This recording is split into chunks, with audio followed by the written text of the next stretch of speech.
مبروك للمنتخب المغربي وللشعب المغربي وللكرة المغربية. نعزيكم فيما أصابكم من الفيضانات. ربي يرحم اللي ماتوا إن شاء الله. مبروك لكم صراحة، أثبتوا للعالم العربي الكل أنكم الأقوى والأجدر بهذه البطولة صراحة. يعني 10 على 10، نسق مبارياتكم الكل ممتاز. عندكم لاعبين ومجموعة من اللاعبين ممتازة جدا. مبروك لكم، تستحقوا النهائي، تستحقوا البطولة صراحة.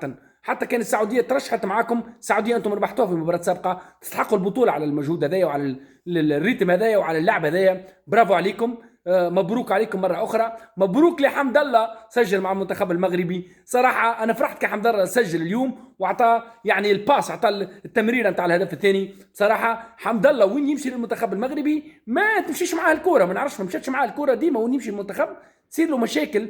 ما نعرفش هكا في المنتخب مشاكل كما اللي شفناها، يعني ورقه حمراء، يتعدى بجنب الحدث، ما يسجلش هدف، يجيب الكره لبرا. اليوم شات معاه الكره، دخل كبديل وعطى التمرير تاع الهدف الثاني وسجل الهدف الثالث.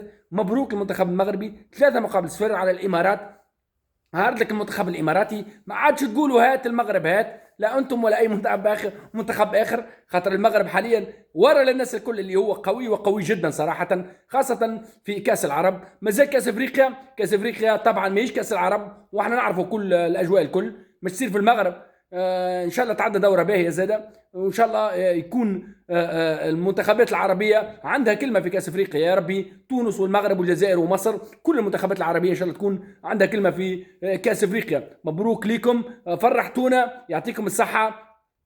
انا فرحت برشا بصراحه، سامحوني على الصوت وعلى كذا، مانيش في صحه جيده اليوم، هذاك علاش حتى الانفعال اقل. ان شاء الله في نهائي نكون في صحه، نكون في فورمه ان شاء الله، ونعمل فيديو باهي ان شاء الله. ربي يحفظكم والسلام عليكم.